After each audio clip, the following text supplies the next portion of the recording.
श्रीमद् भागवत महापुराण तृतीय स्कंद अध्याय 12।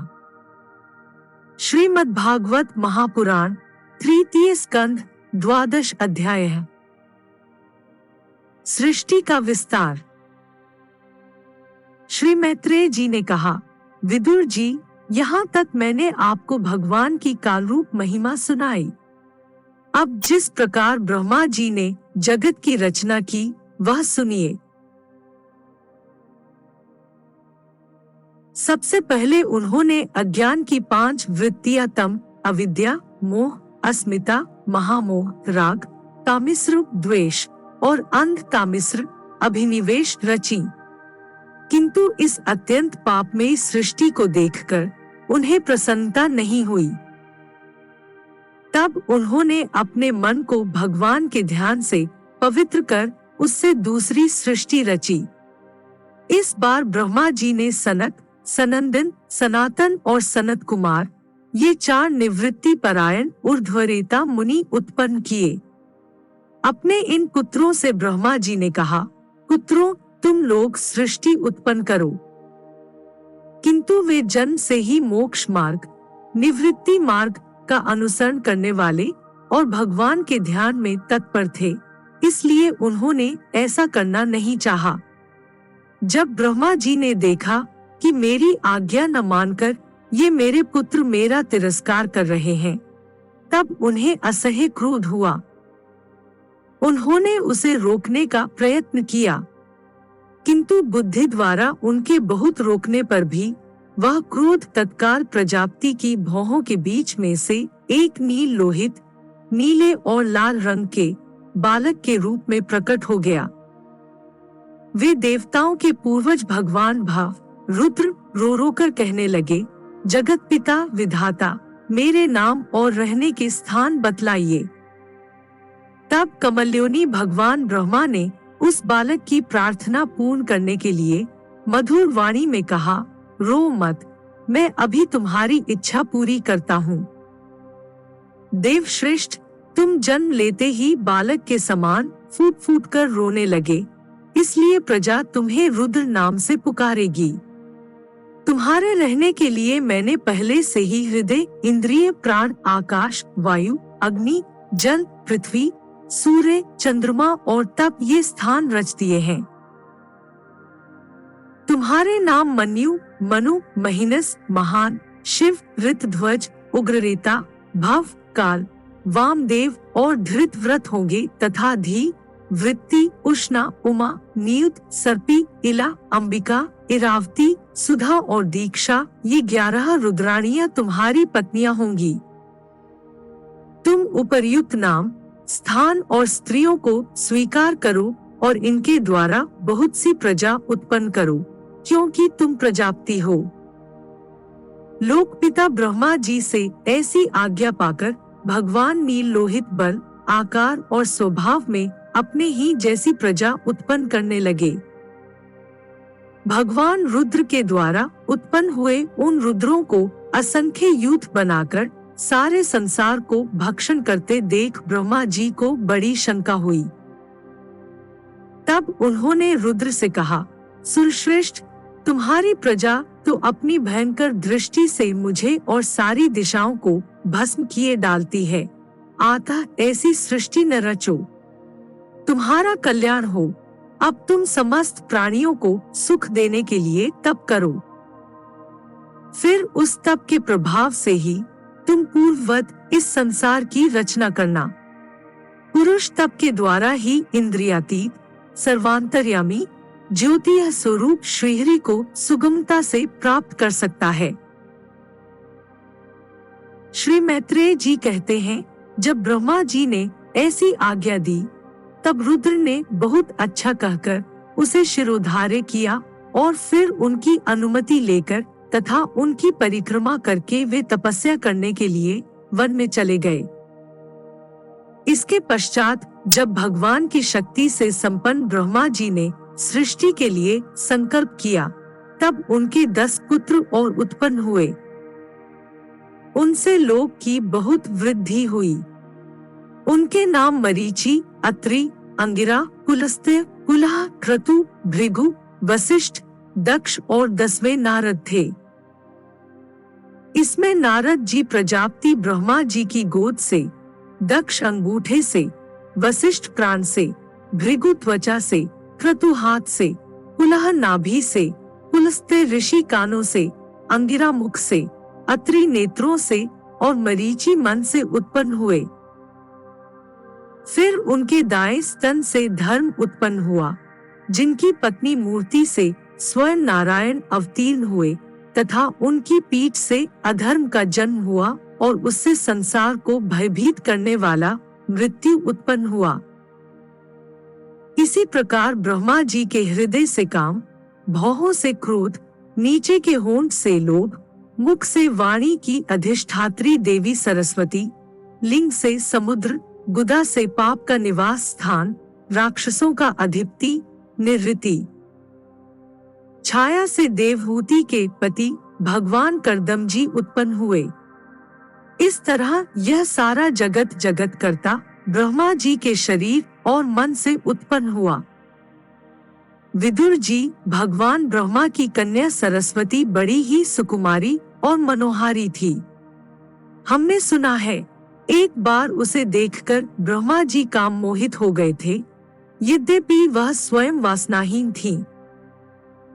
उन्हें ऐसा अधर्म में संकल्प करते देख उनके पुत्र मरीचि आदि ऋषियों ने उन्हें विश्वास पूर्वक समझाया, पिताजी आप समर्थ हैं, फिर भी अपने मन में उत्पन्न हुए काम के वेग को न रोककर पुत्रीग मन जैसा दुस्तर पाप करने का संकल्प कर रहे हैं। ऐसा तो आपसे पूर्ववर्ती किसी भी ब्रह्मा ने नहीं किया और न आगे ही कोई करेगा।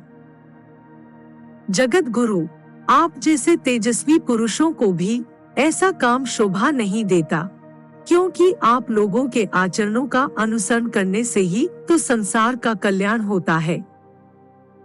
जिन भगवान ने अपने स्वरूप में स्थित इस जगत को अपने ही तेज से प्रकट किया है, उन्हें नमस्कार है। इस समय वे ही धर्म की रक्षा कर सकते हैं। अपने पुत्र मरीचि आदि प्रजापतियों को अपने सामने इस प्रकार कहते देख प्रजापतियों के पति ब्रह्मा जी बड़े लज्जित हुए और उन्होंने उस शरीर को उसी समय छोड़ दिया। तब उस घोर शरीर को दिशाओं ने ले लिया। वही कोहरा हुआ जिसे अंधकार भी कहते हैं। एक बार ब्रह्मा जी यह सोच रहे थे कि मैं पहले की तरह सुव्यवस्थित रूप से सब लोकों की रचना किस प्रकार करूं। इसी समय उनके 4 मुखों से 4 वेद प्रकट हुए।